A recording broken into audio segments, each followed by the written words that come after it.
వెలుగొస్తుంది. ఆగు మిత్రమా, ఆగు మిత్రమా.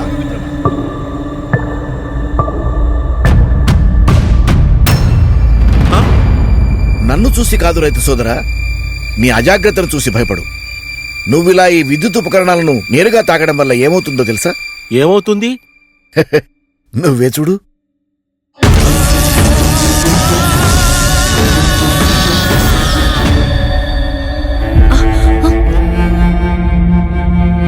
విద్యుత్ ఉపకరణాలను నేరుగా తాకడం వల్ల ఇంత ప్రమాదమా? చాలా ప్రమాదకరం.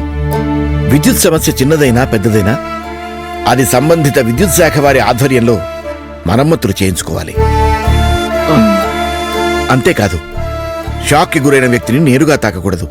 ఏమండి, అలా తాకిన వ్యక్తులు కూడా షాక్కి గురై చనిపోయే ప్రమాదం ఉంది. మీ పొలాల్లో ఉన్న ట్రాన్స్ఫార్మర్ల ఫ్యూజ్ పోతే సంబంధిత సిబ్బందికి సమాచారం ఇవ్వాలే కానీ మీరు సొంతంగా వేసుకోకూడదు. విద్యుత్ సమస్యల కొరకు టోల్ ఫ్రీ నంబర్ 1912కి డయల్ చేయండి. ఓ రైతు సోదరా, పంటకి నీళ్లు ఒక్కరోజు ఆలస్యమైనా నష్టం లేదు, కానీ నీకేమైనా అయితే నీ కుటుంబానికి జరిగే నష్టానికి బాధ్యులెవరు?